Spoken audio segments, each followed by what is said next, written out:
தோனி மாதிரி ஒரு legendary player, அப்புறம் சென்னை சூப்பர் கிங் மாதிரி நமக்குன்னு ஒரு குப்பை எடுக்கிறது 90% நம்ம பண்ணிட்டோம். ஆனால் 57% பீப்புள் தான் குப்பையை பிரித்து எடுக்கிறாங்க.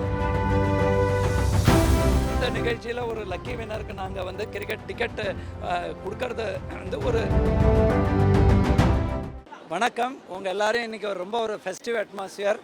சென்னையில் இன்றைக்கி சிஎஸ்கே ராஜஸ்தான் ராயல் மேட்ச்சில் இருக்கும் பொழுது எப்போவுமே இந்த ஒரு கேப்டிவ் க்ரௌட், அவ்வளோ எந்தூசியாஸ்டிக் க்ரௌட், தோனி மாதிரி ஒரு லெஜெண்டரி பிளேயர், அப்புறம் சென்னை சூப்பர் கிங் மாதிரி நமக்குன்னு ஒரு எல்லாத்தோட ஃபேன் பேஸ் இருக்கக்கூடிய ஒரு டீம் அதற்கு வரும்பொழுது நாங்கள் இதை சென்னை மாநகராட்சியில் அர்பேசர் சுனேத், அப்புறம் 92.7 FM, அதுக்கப்புறம் நிறைய இந்த ஸ்பான்சர்ஸ் எல்லாருமே சேர்ந்து இந்த ஒரு பிஹேவியரல் சேஞ்ச். ஏன்னா சென்னை மற்றும் எல்லா பெரிய மாநகராட்சியில் சென்னையை பொறுத்த வரைக்கும் 6300 மெட்ரிக் டன் டெய்லி குப்பை வருது.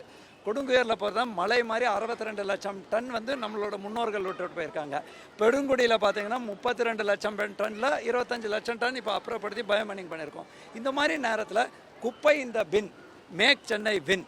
ஏன் இந்த ஸ்லோகன் அப்படின்னா, அர்பேசர் சுமித் நாங்கள்லாம் யோசனை பண்ணும்போது இப்போது நைட் அண்ட் டே பாருங்கள், நம்மளோட பெண்மணிகள் அதே மாதிரி ஆண்கள் இந்த மாதிரி குப்பை எடுக்கும் 19,061 ஊழியர் தான் இருக்காங்க. ஆனால் நம்ம 89 லட்சம் நபர்கள் உருவாக்கக்கூடிய சராசரியாக 400-700 கிராம் குப்பையை நம்ம எடுத்துகிட்ருக்கோம். ஸோ இதை பெருக்கிறதுக்கு பதிலாக பொறுக்கும் நிகழ்வில் மாற்றணும். அதே மாதிரி பிரிக்கிறது, குப்பையை பிரித்து எடுத்து கொடுக்கணும். இது எல்லாமே ஒரு கன்செப்ட் வந்து விழிப்புணர்வு எல்லாருக்கும் இருக்குது. பத்திரிகை தொலைக்காட்சிக்கு நான் கோடான நன்றி சொல்ல கடமைப்பட்டுள்ளேன். ஏனென்றால் ஏற்கனவே கோவிட், டெங்கு போன்ற நோய் வந்தாலும் நீங்கள் அந்த விழிப்புணர்வுலேருந்து பழக்க வழக்கங்கள் மாற்றம் கொண்டு வரதுக்கு உங்களோட பங்கு இருந்தது. அந்த வகையில் தான் இந்த நிகழ்ச்சியில் ஒரு லக்கி வினருக்கு நாங்கள் வந்து கிரிக்கெட் டிக்கெட்டு கொடுக்கறது வந்து ஒரு சிம்பிள்.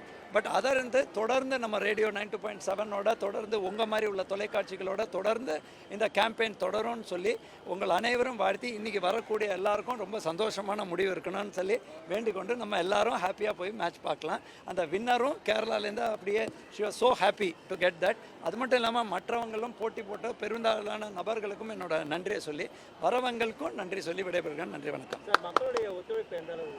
மக்களோட ஒத்துழைப்பு பொறுத்த வரைக்கும் நமக்கு 2 சேலஞ்ச் இருக்குங்க. ஒரு 57% பீப்புள் இப்போ வந்து வீட்டுக்கு வீடு குப்பை எடுக்கிறது 90% நம்ம பண்ணிட்டோம். ஆனால் 57% பீப்புள் தான் குப்பையை பிரித்து எடுக்கிறாங்க. ரெண்டாவது என்னென்னா, பெரும்பாலும் பல்க் ஜென்ரேட்டர்ஸ்ன்னு சொல்ல 100 kgக்கு மேலே உருவாக்குவாங்க. அவங்க இன்னமும் ஒத்துழைப்புக்கு சற்று குறைவாக இருக்குது. அதே மாதிரி கட்டட இழைப்பொருட்கள் அது வந்து மிகப்பெரிய ஒரு சவாலாக இருக்கும் பொழுது நம்ம கான்ட்ராக்டர்ஸ் எல்லாம் சைடுலேயோ ரோட் சைட்லேயோ அப்படி போட்டுடுறாங்க. தயவுசெய்து அதில் எங்களுக்கு ஒத்துழைப்பு தேவை. ஆனால் சாதாரண பொதுமக்கள் டெஃபினட்டாக நல்ல முன்னேற்றம் வருது. கடைக்காரர்களில் நல்ல முன்னேற்றம் வருது. அது எல்லாமே நீங்கள் உங்கள் மாதிரி எப்படி இந்த 92.7 இல்லையா ஒவ்வொரு தொலைக்காட்சி நீங்கள்லாம் இன்றைக்கி விழிப்புணர்வுக்கு வந்திருக்கீங்களோ, உங்களால் தான் அந்த விழிப்புணர்வு பழக்கங்களில் மாற்றம் வருது. டெஃபினட்டாக மீதமுள்ள 43 வீடுகள்லேயும் அந்த பிரிக்கும் முறை வரும். நல்ல செய்தி என்னென்றால், பயோமைனிங் போன்ற முறை வந்ததுனால பெருங்குடியில் 25 லட்சம் மெட்ரிக் டன் நம்ம மாற்றிட்டோம். அதே மாதிரி கொடுங்கையூர்லேயும் அந்த பணி தொடங்கியாச்சு. 62 லட்சம் மெட்ரிக் டன். அந்த ஏரியாவில் இருக்கிற பழைய குப்பையை எடுக்கணும், இனிமேல் குப்பை உருவாக்கதை குறைக்கணும். அதுதான் நம்ம நோக்கம். டெஃபினட்டாக மக்களோட ஒத்துழைப்பு இந்த மாதிரி நிகழ்ச்சியில் வரும்போது அவங்களுக்கு ஒரு நல்ல எனர்ஜி கிடைக்கும். தேங்க்யூ. செய்திகளை உடனுக்குடனும் துல்லியமாகவும் தெரிந்து கொள்ள சப்ஸ்கிரைப் பண்ணுங்க.